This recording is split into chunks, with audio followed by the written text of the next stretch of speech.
It is October 12th, 1891 in Tokyo. The city is a bustling mix of old Edo streets and new Meiji modernisation. Horse-drawn carriages jostle alongside rickshaws, steam trains whistle in the distance, factories hum, and the scent of tatami and incense mingles with coal smoke. Inside a grand aristocratic home, part palace, part mansion, Fumimaro Konoe is born, one of the most prestigious noble families in Japan. His mother, young and delicate, though tragically she will die soon after his birth. His father, Atsumaro, is a politically active aristocrat, deeply involved in the shifting currents of Meiji-era politics. Konoe grows up surrounded by servants, tutors, and the weight of history. His early schooling takes place at Taimei Elementary, a private school for the children of the nobility, where manners and literacy are as important as academics. From there, he moves to Gakushuin, a school dedicated to educating the children of Japan's elite, where he learns both the classics and the modern world. For university, he chooses a path unusual for someone of his rank. He studies philosophy at Tokyo Imperial University, then law at Kyoto Imperial University. He studies alongside children of the nobility, but also rubs shoulders with young intellectuals who challenge his worldview. He discovers socialism, translates Oscar Wilde's The Soul of Man under socialism, and begins forming ideas that will later influence his political career. Yet despite his modern education and intellectual curiosity, Konoe's life is shaped by duty, privilege, and the unspoken expectations of a family that has led Japan for centuries. The stage is set for a man caught between tradition, modernity, and a nation on the brink of upheaval. By the 1930s, Japan is a nation tense with ambition and anxiety. Militarism grows in every corner of society. The scars of the Great Depression, combined with Japan's need for raw materials, push the military and government leaders toward expansion. China, rich in land and resources, becomes the target. Fumimaro Konoe, now a young aristocrat in his 40s, is perfectly positioned. He did not claw his way up through elections or popular support. His rise is nepotism at its core. He inherits influence from a family that has shaped Japan for centuries. The Konoe family belongs to the elite Fujiwara lineage, historically close to the emperor. When his mentor, the aging statesman Saionji Kimochi, endorses him, the path to power is virtually cleared. In 1937, the Marco Polo Bridge incident erupts near Beijing. Skirmishes between Japanese and Chinese troops spiral out of control. The military, sensing opportunity, prepares for full-scale invasion. Konoe, now Prime Minister, does not command armies in the field, but as the head of government, he presides over the machinery that sends soldiers into China. He is a man of contradictions. Despite his aristocratic upbringing and liberal education, he aligns himself with ultranationalist and militaristic factions. He pushes through the state general mobilization law, giving the government unprecedented control over civilians and industry, transforming Japan into a totalitarian state almost overnight.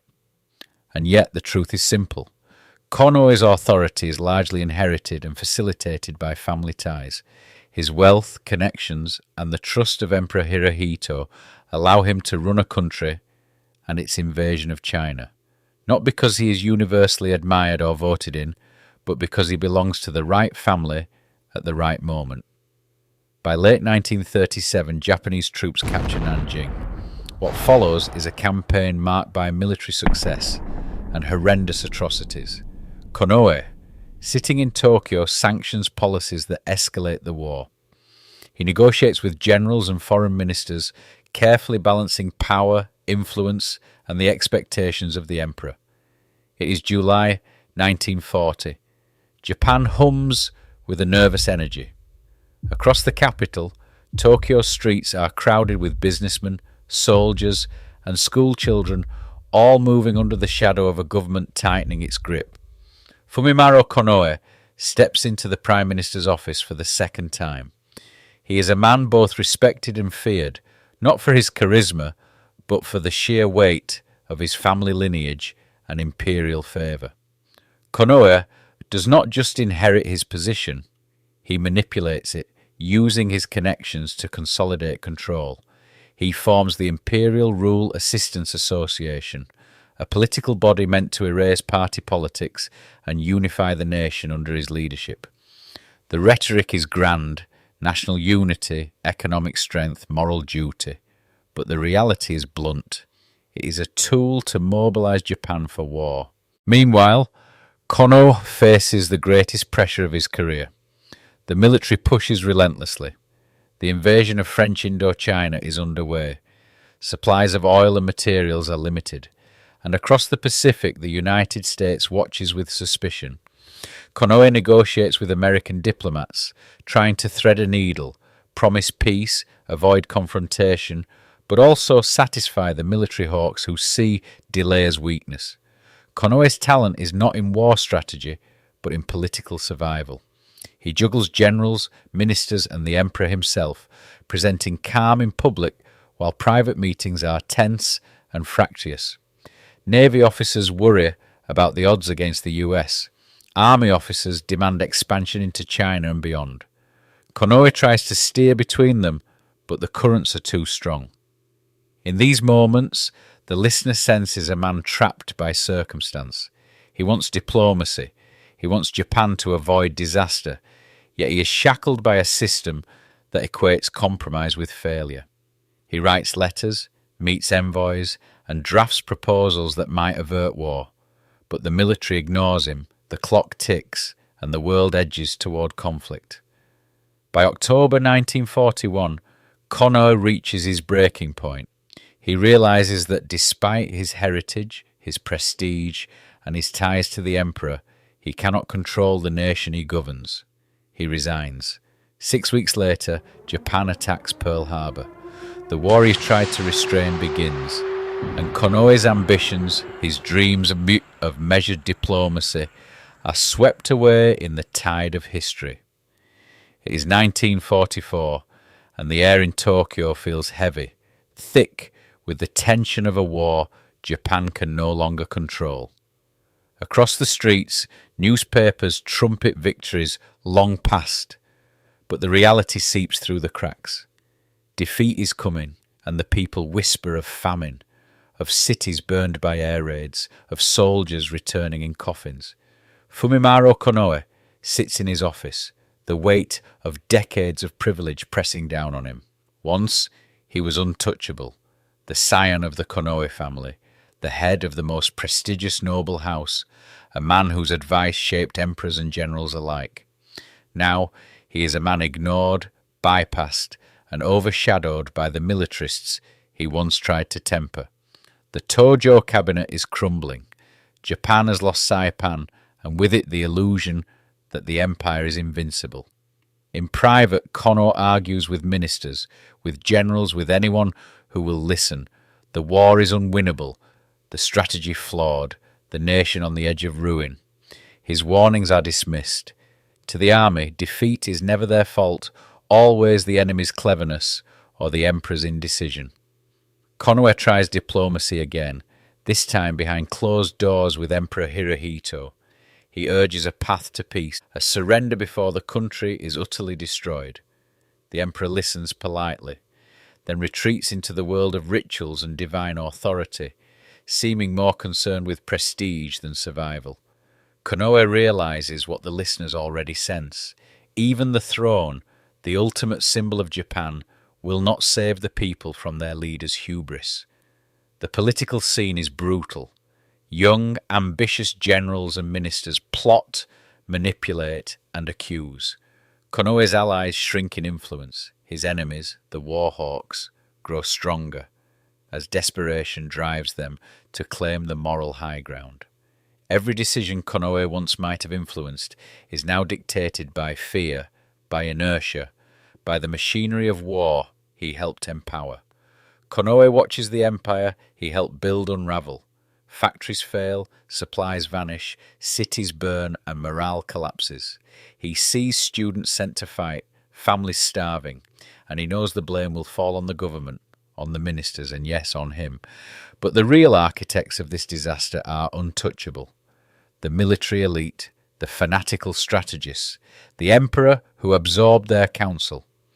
By the end of 1944, Konoe is a shadow of the man who once negotiated at Versailles, who pushed the racial equality clause, who tried to steer Japan with a steady hand. He is isolated, politically neutered, and powerless. The machinery of state he once navigated with aristocratic ease now crushes him. The fall is total, the humiliation complete, and for the first time, the bitter taste of his mistakes, and the suffocating tension of a nation marching toward its darkest days. The war is over, but the weight of its consequences presses down on Fumimaro Konoe. The Allied occupation has begun, and he now serves in the cabinet of Prince Naruhiko Higashikuni, the first post-war government. Yet the shadow of suspicion hangs over him.